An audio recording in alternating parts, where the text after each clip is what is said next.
Hello दोस्तों, नमस्कार। आज हम बात कर लेते हैं कि जैसे कि हम म्यूचुअल फंड के अंदर इन्वेस्टमेंट करते हैं तो म्यूचुअल फंड के अंदर हमें बहुत सारे ऑप्शन मिल जाते हैं। कहाँ पर जैसे हम इन्वेस्टमेंट करते हैं तो लार्ज कैप फंड हो गए, मिड कैप फंड मिल जाएंगे, स्मॉल कैप फंड मिल जाएंगे और large and mid cap fund भी मिलेंगे। ऐसे देखेंगे तो और भी बहुत सारे कैटेगरी म्यूचुअल फंड के अंदर आप किसी भी कैटेगरी को चुन सकते हैं। लेकिन जो नए इन्वेस्टर है और वो चाहते हैं कि हमें थोड़ा सेफली रिटर्न मिले, तो कुछ लोगों का कमेंट ये भी रहता है कि हमें एफडी को हम तोड़वाना चाहते हैं और म्यूचुअल फंड के अंदर इन्वेस्टमेंट करना चाहते हैं। तो आप कर सकते हैं, ऐसा कोई दिक्कत नहीं है। लेकिन जो एफडीआर कराते हैं हम, वो भी बहुत अच्छा है, वह गारंटेड हमें रिटर्न मिलता है। म्यूचुअल फंड के अंदर पैसा स्टॉक मार्केट के अंदर लगता है और यहाँ गारंटेड कुछ भी नहीं रहता। आपको रिटर्न भी मिलेगा तो आपको रिस्क भी रहेगा। लेकिन मैं आपको ऐसे फंड बताता हूँ जिसके अंदर आपको रिस्क कम रहेगा।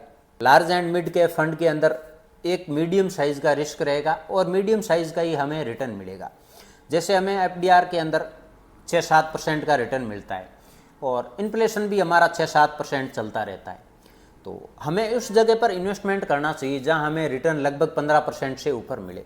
तो कुछ मैं आपको लार्ज एंड मिड के फंड बताता हूं हमारे देश के टॉप म्यूचुअल फंड हाउस के, तो उसके अंदर आप इन्वेस्टमेंट कर सकते हैं। ये कोई मेरी ओर से रिक्वायरमेंटेशन नहीं है, आप अपने फाइनेंशियल एडवाइज़र की सलाह भी ले सकते हैं और उनके कहे के मुताबिक आप इन्वेस्टमेंट करें।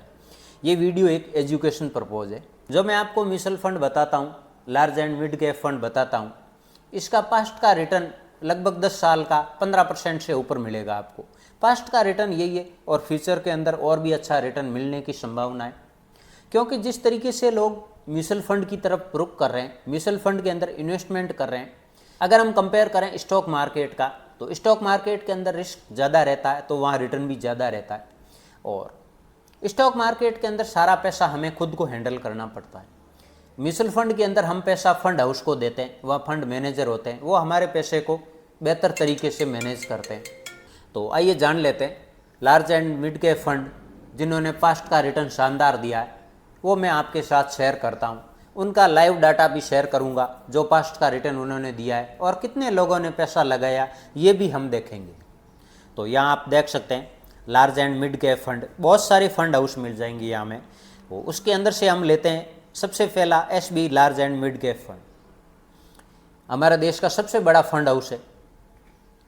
इसको हम ओपन करके देखते हैं कि इसके अंदर कितने लोगों ने पैसा लगाया है और इनका पास्ट का रिटर्न कितना है। सबसे पहले जब कभी भी हम इन्वेस्टमेंट करें तो हमें पास्ट का रिटर्न देखना चाहिए उस फंड का। जैसे हम large and mid cap fund लेते हैं तो इसका पास्ट का रिटर्न सबसे पहले हमें देखना। ऊपर नाम देख सकते हैं आप, SB large and mid cap fund. तो इसका आप देखेंगे कि ऑल टाइम का रिटर्न क्या है। जैसे हम यहाँ ऑल पे आ गए तो यहाँ ऑल का आप देखेंगे 18% से ऊपर का रिटर्न है, पिछले 10 साल से ऊपर का।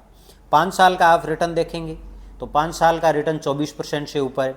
3 साल का रिटर्न देखेंगे तो ये 19% से ऊपर है। इससे कम का रिटर्न देखने से कोई मतलब नहीं है। अगर आप जब कभी भी इन्वेस्टमेंट करें, आप लंबे समय का सोचें।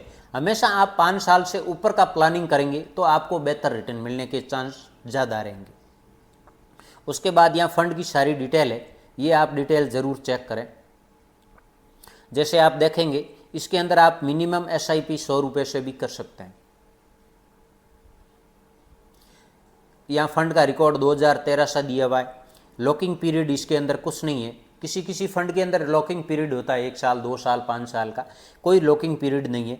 यहाँ फंड का एनएवी मिल जाएगा आपको 661 रुपये और 98 पैसे। फंड का एयूएम, फंड की साइज़ कितनी आप देखेंगे 28,000 करोड़ रुपए से ऊपर का पैसा लगा इस फंड के अंदर। बहुत सारे लोगों ने पैसा लगाया, तो कारण है कि अच्छा रिटर्न भी मिला है। यहाँ आप एक्सपेंस रेशो भी देख सकते हैं। जब कभी भी आप इन्वेस्टमेंट करें तो कोशिश करें डायरेक्ट प्लान को लें। रेगुलर के बजाय डायरेक्ट प्लान के अंदर आपको एक्सपेंस रेशो है वो कम मिलेगा। इसके अंदर और भी हम देख सकते हैं, बहुत सारा हमें डाटा मिल जाएगा। उसके बाद हम देख सकते हैं कि ये हमारे पैसे को फंड मैनेजर है वो कहाँ कहाँ पर लगाते हैं। पैसा स्टॉक मार्केट में जाता है, स्टॉक मार्केट के अंदर कहाँ कहाँ पर हमारा पैसा ज़्यादातर लगता है उसका भी यहाँ आपको डिटेल मिल जाएगी। जैसे इक्विटी के अंदर जाएगा पैसा ज़्यादातर है वो, तो इक्विटी के अंदर आप देखेंगे लगभग 96% पैसा इक्विटी में कुछ कैश का 4% लगभग आप कैश के अंदर मान सकते हैं। सबसे ज़्यादा पैसा लगता है वो लार्ज कैप स्टॉक के अंदर लगता है, उसके बाद मिड कैप स्टॉक के अंदर लगता है और कुछ पैसा स्मॉल कैप स्टॉक के अंदर लगता है। उसकी ये डिटेल मिल जाएगी। अब यहाँ पर आप देख सकते हैं कि सेक्टर वाइज, अगर आप सेक्टर वाइज देखेंगे तो पैसा सबसे ज़्यादा पैसा लगता है फाइनेंशियल सेक्टर के अंदर, 23% से ऊपर का पैसा फाइनेंशियल सेक्टर के अंदर लगता है। तो यहाँ सेक्टर वाइज भी आप चेक कर सकते हैं। जब कभी भी ले आप खुद से ये ज़रूर डाटा चेक करें, आप खुद से भी चेक कर सकते हैं। उसके बाद आप देखेंगे टॉप स्टॉक, किस किस स्टॉक के अंदर सबसे ज़्यादा पैसा लगाते हैं फंड मैनेजर।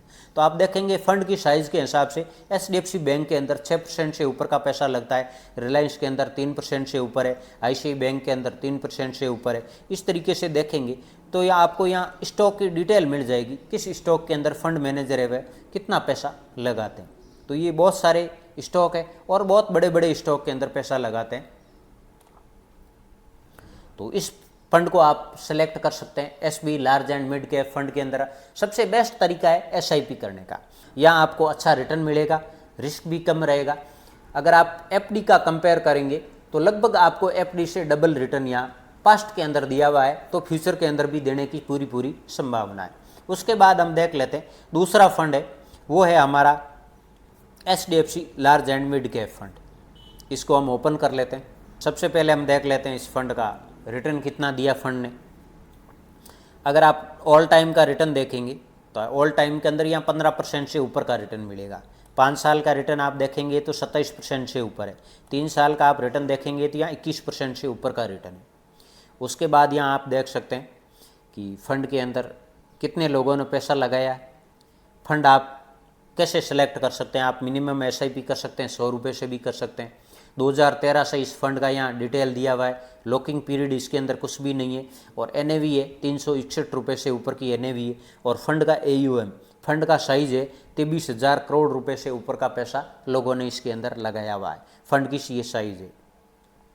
आप एक्सपेंस रेशो देखेंगे तो 0.81% का एक्सपेंस रेशो है, या बेंचमार्क दिया हुआ है और ये ग्रोथ प्लान है।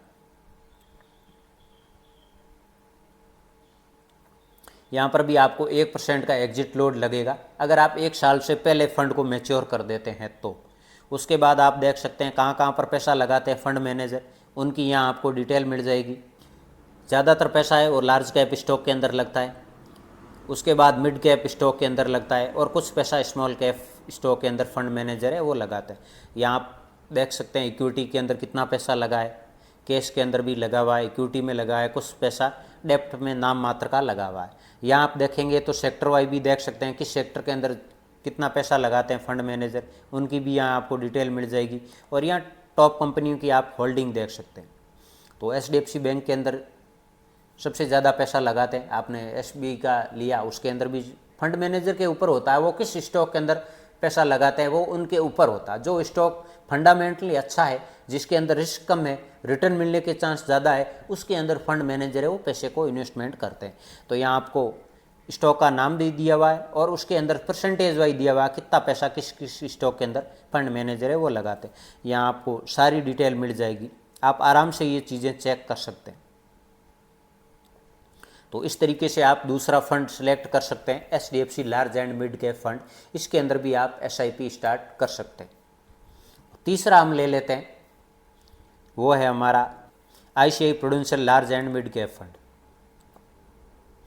इसके अंदर भी आप देखेंगे तो सबसे पहले आप यहाँ रिटर्न देख सकते हैं। ऑल टाइम का रिटर्न है यहाँ आपको 18% से ऊपर मिला है। 5 साल का अगर आप रिटर्न देखेंगे तो यहाँ लगभग 26% से ऊपर का रिटर्न है। 3 साल का रिटर्न आप देखेंगे तो यहाँ लगभग 21% से ऊपर का रिटर्न है। उसके बाद हम यहाँ देख लेते हैं, आप इसके अंदर SIP कर सकते हैं 100 रुपये से भी। 2013 से फंड का डिटेल दिया हुआ है, लॉकिंग पीरियड कुछ भी नहीं है और NAV है वो लगभग 1095 रुपये की या NAV है। फंड का AUM है, फंड का साइज है वो 17,464 करोड़ रुपए फंड के अंदर लगे हुए हैं। फंड का AUM है। आप एक्सपेंस रेशो देखेंगे तो 0.8% का एक्सपेंस रेशो है और ये ग्रोथ प्लान है। उसके बाद आप इसके अंदर जैसे SIP भी कर सकते हैं, तो SIP के हिसाब से यहाँ कैलकुलेटर भी दिया हुआ है कि अगर आप कितना पैसा कितने समय के लिए लगाते हैं तो यहाँ सब कुछ आपको डिटेल एक उदाहरण के तौर पर कैलकुलेट के अंदर भी दिया हुआ कि ये आप कैलकुलेट करके भी देख सकते हैं कि अगर हम पैसा लगाते हैं तो आने वाले 10-15 साल के अंदर हमारा पैसा कितना ग्रो हो सकता है, वो आप इस कैलकुलेटर की वजह से, कैलकुलेटर से भी आप इसके अंदर समझ सकते हैं। उसके बाद हम देख लेते हैं कि एग्जिट लोड यहाँ आपको 1% का मिलेगा, और यहाँ स्टॉक की डिटेल और सेक्टर वाइज दिया हुआ है किसके अंदर कितना पैसा फंड मैनेजर है वो लगाते हैं। लार्ज कैप स्टॉक के अंदर लगभग आपको 87% से ऊपर लगता है, मिड कैप स्टॉक के अंदर 11% से ऊपर पैसा लगाए, और कुछ पैसा स्मॉल कैप स्टॉक के अंदर भी फंड मैनेजर लगाते हैं। यहाँ इक्विटी में लगता है ज़्यादातर पैसा, और कुछ पैसा कैश के अंदर भी फंड मैनेजर रखते हैं। यहाँ सेक्टर वाइज डिटेल दी हुई है, और अगर आप देखेंगे तो स्टॉक वाइज डिटेल देखेंगे तो यहाँ स्टॉक वाइज भी दिया हुआ। यहाँ पर बजाज फिनसर्व के अंदर 5% से ऊपर का पैसा लगाते हैं, Maruti Suzuki, ICICI bank, HDFC हो गया, बहुत सारे स्टॉक है। यहाँ सब स्टॉक का नाम डिटेल दी हुई है, आप आराम से ये चीज़ें देख सकते हैं। जब कभी भी आप इन्वेस्टमेंट करें ये खुद से डाटा ज़रूर चेक करें। आज के समय के अंदर आपको गूगल के ऊपर आप जाएंगे या किसी भी ब्रोकर का एक आप ऐप यूज़ करेंगे, किसी भी ब्रोकर का कर सकते हैं, ऐप को इंस्टॉल करें और उसके अंदर आप डाटा देखेंगे तो सारा डाटा आपको मिल जाएगा। आपको कौन सा फंड सेलेक्ट करना चाहिए, सब कुछ आपको डाटा मिल जाएगा। तो डाटा देखकर भी आप इन्वेस्टमेंट कर सकते हैं। तो इस तरीके से आप SIP कर सकते हैं। मैंने आपको 3 हमारे देश के टॉप म्यूचुअल फंड बताएं, तो तीनों के अंदर आप थोड़ी थोड़ी SIP करेंगे तो आपका इन्वेस्टमेंट भी हो जाएगा और साथ में आपको अच्छा रिटर्न भी मिलने के पूरे चांस हैं। अगर वीडियो आपको अच्छा लगा हो तो लाइक करें, चैनल को सब्सक्राइब करके आप ज़रूर रखें। फिर मिलते हैं हम नए वीडियो में नई जानकारी के साथ। तब तक के लिए जय हिंद, जय Bharat. Thank you for watching.